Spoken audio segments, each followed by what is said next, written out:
Bonjour. La préparation, c'est surtout la récupération. Voilà, on a un entraînement cet après-midi. Mais avant tout, c'est faire récupérer les joueurs qui ont joué hier et préparer les autres joueurs qui peuvent jouer demain. En fait, le résultat, c'est une chose, mais c'est surtout la forme des joueurs. Savoir que 2 jours de récupération, enfin 1 jour de récupération, c'est impossible de pouvoir refaire sa forme. Donc il faut voir les joueurs comment sont les joueurs. Après, chaque joueur est un compétiteur et il a envie de gagner le prochain match.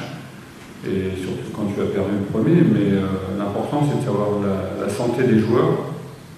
Ont-ils la possibilité d'enchaîner 2 matchs? J'en suis pas convaincu puisque toutes les compétitions se passent avec au moins 2 jours de récupération. Donc voilà, c'est voir faire l'état des lieux des joueurs. C'est compliqué parce qu'en fait, le temps est trop court pour pouvoir récupérer. Donc il faut penser à protéger les joueurs et aussi à avoir la possibilité de gagner le match. Donc c'est choisir des joueurs qui sont frais. Donc c'est souvent des joueurs qui n'ont pas joué. C'est compliqué. En fait, ce tournoi, c'est pas un tournoi pour les entraîneurs ni pour les joueurs. Et c'est vraiment un casse-tête. Mais on doit faire avec et il faut trouver des solutions. C'est plutôt des choses, des moins mauvaises choses, parce qu'on sait que c'est impossible de récupérer en 1 jour. Bien sûr que notre adversaire va être déterminé, tout le monde est déterminé pour jouer. Nous aussi, on est déterminé pour gagner. Après, qu'est-ce qu'on va faire? Peut-être prier, peut-être récupérer, mais qu'est-ce qu'on peut faire? On ne peut rien faire. L'adversaire va vouloir nous battre et nous on va essayer de les battre. C'est l'esprit de compétition. Voilà. Le seul point positif, c'est qu'eux aussi ont joué hier. Voilà.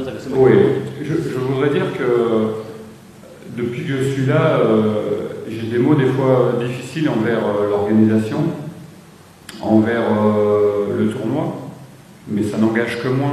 C'est-à-dire le coach, c'est compliqué. L'organisation des matchs est trop proche, donc je suis mécontent de ça. Mais ça n'engage que moi, ça n'engage pas le club, ça engage le coach. C'est dangereux pour les joueurs. Voilà, je voulais juste dire ça. Je ne veux pas manquer de respect aux gens, mais pour moi c'est gênant d'engager des joueurs avec 15 jours de récupération. Voilà, c'est tout. Kwanza nashukuru kitu cha pili naweza nikaongezea ama kuongea kuhusiana na mechi ya kesho. Sitaongea vingi, naona mwalimu ameshaliongea. Naona mechi ya kesho naweza nikasema kwanza naweza nikasema hali ya hewa imetuchanganya kidogo. Hali ya hewa tulikuwa tunazoea jua ni kali sana. Na hiyo imesababisha kwamba siku moja tukakosa pointi 3. Lakini kwa mechi inayopata tutacheza na wapinzani ambao wameshapoteza mechi 2 na sio wepesi kwa sababu mechi zao tumezifuatilia na sisi tushapoteza mechi 1. Kwa hiyo kama Gispote tena ameongea, inabidi ni kuomba sana kwa sababu wenyewe watakuja na wenyewe watafute pointi 3 na sisi tunataka pointi 3 pia. Sisi ni wachezaji na mwalimu ndo atafanya kila kitu, na kama sisi tunavyojiandaa kwa sababu tumekuja huko tukuja kupoteza, ila inakuwa ni matokeo Mungu atasaidia inshallah. Mbifurize gukomeza kugira ibihe byiza aho muherere hose mu bice bigiye bitandukanye by'igihugu. Ngira ngo nkuko mumaze kubyumva ndetse mwanabyumvishe, umutoza Thierry Froger tugiye kugaruka ku byagiye atangaza.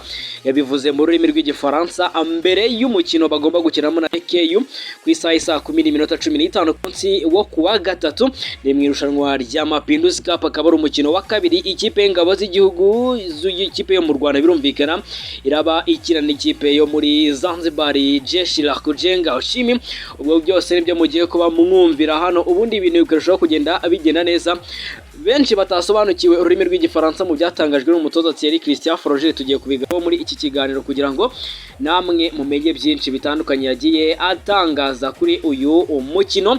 agiye avugiramo byinshi bitandukanye, ntabwo yishimiye ingengabihe n'ubundi byose nibyo tugiye kuba turebera hamwe. Gusa icyo mbasaba ni kimwe cyonyine, ni ugukora subscribe ku bantu batarakora subscribe, ubundi ibintu bikarushaho kugenda bibaha uburyohe gatanu kuri kagenzi kako. Nitwa Janvier Mukama, iyi ni Sports and Art TV, ibyo byose tubibagezaho kugira ngo namwe mujye mugenda mumenya updates kuri ekipe ya Nyamukandagira mu kibuga kikasa imitutu. Umutoza wa ekipe ya APR Football Club Thierry Christophe Roger yavuze ko atishimiye ingengabihe y'imikino ya Mapinduzi Cup kuko abakinnyi bafite umunsi umwe gusa wo kuruhuka mbere yuko bakina undi mukino. Uyu mutoza yabitangaje kuri uyu wa kabiri, birumvikana mu kiganiro n'itangazamakuru gitegura umukino wa kabiri w'amatsinda azahuramo n'ekipe ya JKU kuri uyu wa gatatu ku isaha 15:15. Yagize ati nifuje kuvuga ibi kuva ngeze hano, ntabwo nishimiye ukuntu imikino yegeranye bikabije muri iri rushanwa, ariko ninjye bireba nk'umutoza, ntabwo ari ikipe gusa. Nashakaga kuvuga ko ari bibi ku bakinnyi. Yakomeje avuga ko rero biteye isoni guha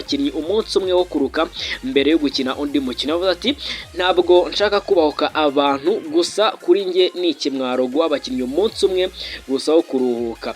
Roger yasoje avuga ko JKU bazahura ekipe ikomeye ariko bazagerageza gushaka intsinzi. Ati namenye ko ikipe tuzahura nayo ejo yatsinzwe nkatwe, ariko tuzagerageza gushaka intsinzi. Kwa mbere ekipe y'ingabo z'igihugu yatsinzwe na Singida Fountain Gate ibitego 3-1 mu mukino wa mbere muri iri rushanwa, ni mu gihe ikipe bagomba gukina ya izahuramo na JKU muri Zanzibar ku ya gatatu, birumvikana saa 10:15 zo muri Tanzania, bikaba saa 9:15 z'i Kigali.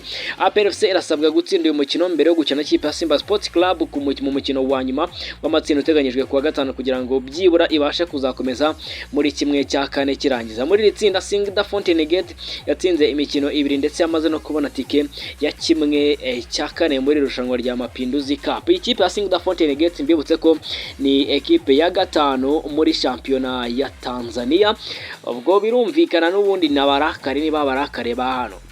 Ibi rero urebye nibyo navuga byaranze ikiganiro n'itangazamakuru cyabaye ku munsi wo kwa kabiri.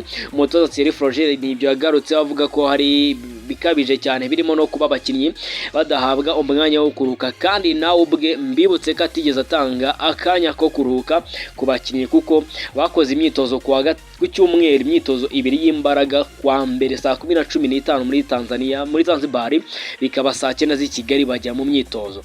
So atangiye kubreminga cyangwa se kumokinga abateguye Mapinduzi Cup n'abateguye kalendariye, avuga ko bayipanze nabi kandi nawe ubwe kwipanga byaramunaniye, ariko avunikisha abakinnyi muri rusange. Ubwo mu kanya gato turaza gutegera turebe ibiza kuva muri rezita za ekipe ya APR Football Club Nyamukandagira mu kibuga kikasa imitutu.